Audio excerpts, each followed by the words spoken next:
Hi everybody, welcome back to my channel. My name is Emily. My favorite makeup today is this. This is the Wet n Wild Photo Focus Foundation. I'm just really impressed with this. I picked this up kind of on a whim because I'd never tried it before, and it was $4.99, and I thought, wait, why not try it? You know, it can't be that bad. I mean, it's really cheap. Who cares? If you don't like it, it's not a big deal.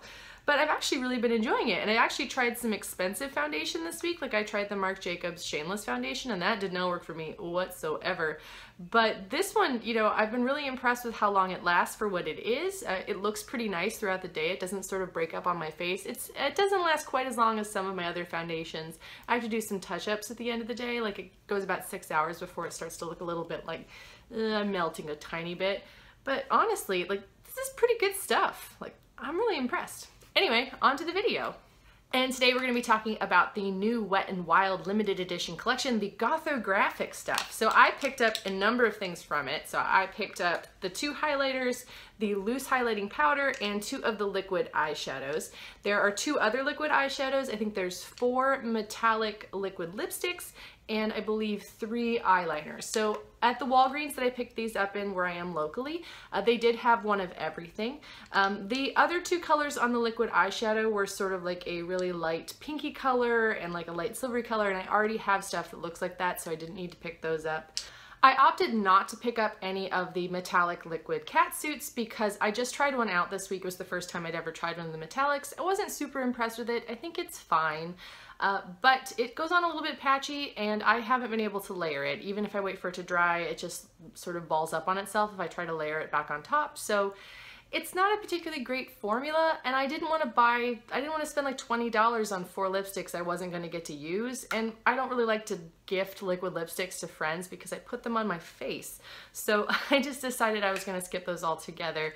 I don't think it's a terrible formula, but I already have several metallic lipsticks in that color range because they were sort of like a silver, like a dark silver and a light silver and a blue, and I have those already. I have a pretty extensive, you know, sparkly glitter metallic lip collection, so I decided to skip on those. I also skipped on the eyeliners just because I have way too much eyeliner in my collection as well, and that's another thing that if I decided I didn't want to keep it, I couldn't really pass it on to anybody very easily, so that's why I decided to skip out on those. So I'm sure somebody else will put up a video about that kind of stuff, but this is what we're going to talk about today.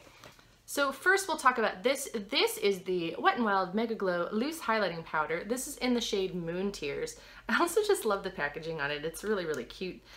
Based on what it looks like in the container, it looks like it's sort of like a champagne-y, goldy color. But I've heard that that's not necessarily what it looks like on your skin. So I'm excited to see what a good swatch looks like. I just want to point out that the powder on the inside, the powder holes are in the shape of a skull. That's adorable. So this is the loose powder. I'm just going to get a little on my finger, and we'll try swatching that on the back of my hand. Ooh, that's quite pretty. That's very, very strong. Ooh, I'm pretty pleased with that. That's the kind of blinding I'm looking for, right guys? Let me try to blend that out a little and see what that looks like then. And that would be the sheen you get if you didn't have quite as heavy a hand as I tend to have. That's really beautiful. I have high hopes for that because I really, really love the Wet n Wild Megaglo highlighters. I think they're great.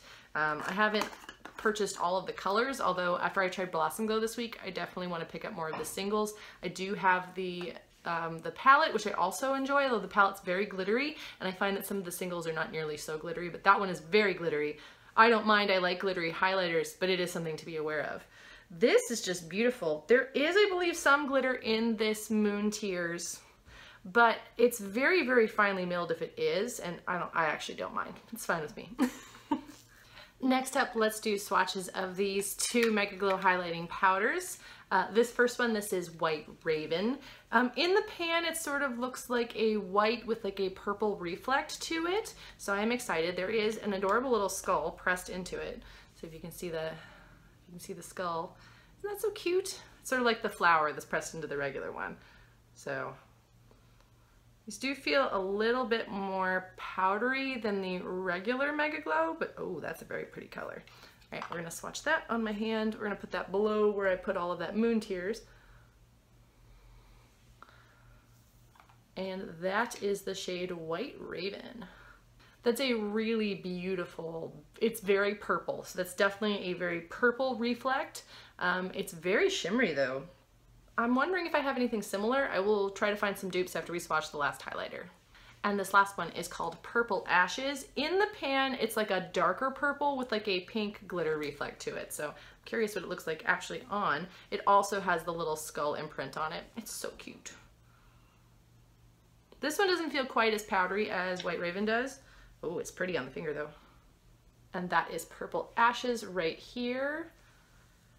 Oh, Purple Ashes is really, really beautiful. Like it definitely does have glitter in it, but it's really lovely. It's reminding me, it looks a lot like Lilac Geode does in the Becca. So I'm gonna go grab some possible duplicates out of what I have. I have my partial collection because I am traveling, so I can't swatch against everything, but let me see if I have anything with me.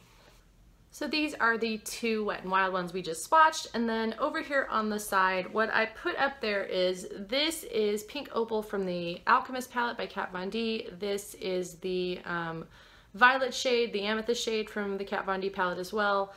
This right here is the more purple shade from the Revlon Galaxy Dream palette, holographic palette that just came out. And then below that, these two here are two from the Makeup Revolution Ultra Cool Glow palette. I would say that none of them are really a good match. Down here, what I did was I mixed the two from the top here from the Kat Von D Alchemist, and that got me sort of like the best color match to White Raven, but it doesn't quite match either. I don't think I really have anything that's the same shade as White Raven unless I mix stuff together. What it looks like to me that might be similar to it, there is a Milk holographic powder single that's a purple that looks kind of similar to it, and I've actually been watching that one, but I never want to pick it up because it's too expensive. But I would way more be interested in paying $5 for a similar color to it because it is a lovely purple. Otherwise, the Purple Ashes shade, I don't have anything with me that's the same color. It's got more of a pink to it than a purple when I compare it to the other purple highlighters I have with me. What I'm assuming it's going to look like, but I can't check it because I don't have it with me, would be my Becca Light Chaser highlighter in Amethyst Flashes Geode, which is a shade I really, really love. This seems to be very similar to that. There's just more glitter in this one as opposed to the Light Chaser highlighter. So I think that's the closest I can come up with without having all of my collection with me. I won't be able to tell till I get these home and test them at the end of March, which I will certainly do if somebody's interested, since I do have such a big highlighter collection. But from what I can see just looking at it, I don't have exact duplicates to these, but I can probably get something sort of similar to it. But I'm just really impressed with like one finger swatches how pretty this looks on my hand. So what I'm gonna do is I'm gonna take one of each of these. I'll do one on one side of my face, one on the other, and then I'm gonna take this Moon Tears and sort of just, you know, put it all about, put a little on here, try to make it look pretty. So we're gonna start with Purple Ashes. So I do really think this is a very pretty color. I'm hoping there's not gonna be too much glitter fallout, but we'll see. When I put my brush in it, it doesn't seem to be giving me a lot of kick up. Well, maybe a little. All right, so let's see how this looks.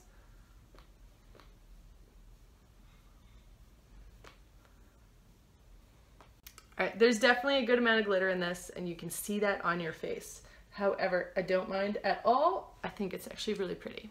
And now we're gonna try White Raven on the other side. Just looking at it, this one looks like it's gonna be my favorite, but you never know. Not too much kick up on this one either. Ooh. I have to be honest, I think on the skin, it kind of looks like my Cover FX illuminating drops in the shade Halo. It's got that same sort of like eerie glow to it. It's really beautiful. And now we're gonna try a little bit of Moon Tears. I think what I'm gonna do is I'm just gonna take it down my nose, do a little bit of this action here.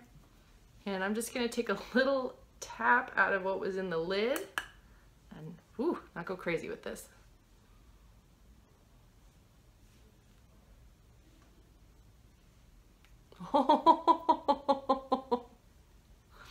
I would say for a body highlighting powder, it's actually got a very subtle shimmery sheen. On my face, it was a little bit much. That's partly my fault. I think I just had too much on my brush, so I definitely just undid all of the powers of my powder. But you can see how shiny it makes you look pretty fast. So if that's what you're going for, like on your nose, you're definitely going to be able to achieve it. So this is very beautiful. A little goes a long way. Be careful with this. And on to the liquid eyeshadows. I picked up 2 of them. I picked up these shades. Nyctophilia, which is sort of like a beautiful purple glittery one. And I picked up the shade Goth Tears, which is sort of like an iridescent pinky purple. So first we're going to do a swatch of Goth Tears. This is what the applicator looks like. It smells like nothing. Ooh, very pretty. And this is Nyctophilia. Looks like this on the brush. Again, a little chunky coming out, a little bit patchier because it is a darker color, but you know, not mad at it. The closest of my liquid eyeshadows that I have with me, because I don't have Into the Blue with me from Stila Glitter and Glow, which I think would probably be a closer color match to these. I do have Siren with me though, so I want to swatch this to see how it looks next to it. And it's basically the same applicator. And so that is what Siren looks like. It's definitely got a more pink to it, but it looks incredibly similar to Goth Tears. So what I'm going to do is I'm going to take Nyctophilia, I'm going to sort of put that as the base layer. This is the darker shade. And then I'm going to try to add some dimension with Goth Tears. And I will be applying these the way I apply all of these sort of like liquid eyeshadows, is that I will put a little bit on and then I use my finger to blend it out. That's the way I find it works best for me when I use the Stilas, or if I use my NYX lid lingerie. That's just the easiest way to control this product. It's not nearly as dark as when it comes out of the tube, but again, if you tried to layer this more, you probably would get that effect, but that's generally not how I use these. Right, it's a nice base layer. It's a little light, so what I'm going to do is I'm going to add a little bit more into the corner and try to build that up.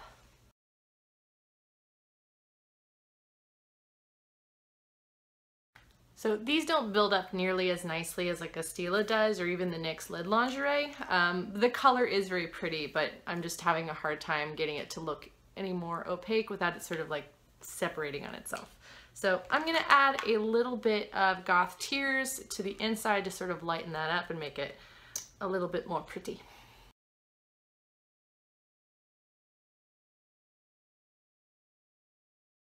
I do think that Goth Tears lends itself better to layering, so I would definitely be more interested in this one, I think, than Nyctophilia. And so as you can see, like Goth Tears goes on pretty well. I would say that Nyctophilia sort of like gets kind of patchy, and I'm not super impressed with the performance on that one, but I'm going to give it another couple tries and see if I can, you know, make it work with something else. I do think that the color on Goth Tears is really very beautiful. I like Nyctophilia too, but I don't know if it's going to work for me, but we will try it out. So I wouldn't say that the liquid Catsuit formula is really my favorite. I prefer the NYX lid lingerie, and I prefer the Stila Glitter and Glow, to be perfectly honest. But I do think it is very pretty, and I'm happy that these colors are available because this is totally my color scheme here. Like, this is everything I wanted. I'm not so sure about Nyctophilia. It's a little bit patchy, but I'm going to try to use that as sort of like an accent color. So final thoughts on the Goth-o-graphic. Well, so these highlighters, these are amazing. I love them. I'm super excited I picked them up, and if you are into this kind of color scheme, I would definitely recommend them. I think they're absolutely beautiful. The Moon Tears Loose Holographic Powder, I think this is also really lovely. Be really careful with this though. A little bit of this goes a long way. It's going to get all over everything if you're not careful, so I think I might try using this with a much smaller brush next time, just to sort of really keep it in one spot, because I don't think you want to put this all over your entire face, but it wants to be on your entire face, but it is really very beautiful. And then the liquid Catsuit liquid eyeshadows, I really am a fan of the Goth Tears color. I do think that the Nyctophilia got a little bit patchy. I'm not super impressed with how it was performing on the eye. I couldn't really build it up even if I wanted to, but this one is very beautiful. So if you're into these and you want to try out these colors, I would definitely maybe pick up one, see if you like the formula or not, before you make a full committed decision to buy everything. Anyway, I'm super excited about this collection, and I'm happy with what I picked. Part of me kind of wants to go get backups of these because they're so pretty, but I have to remind myself, you never actually use up a highlighter, you need to chill out. So I would say though, if you do like this kind of color scheme, I would definitely pick these up. These are definitely the big winners in my opinion. Anyway, thank you so much for watching. If you're enjoying the content on this channel, please subscribe. If there's an idea for a video you'd like to see me do, please put it in the comments down below. I hope you're all having a wonderful day, and I will see you all soon. Bye!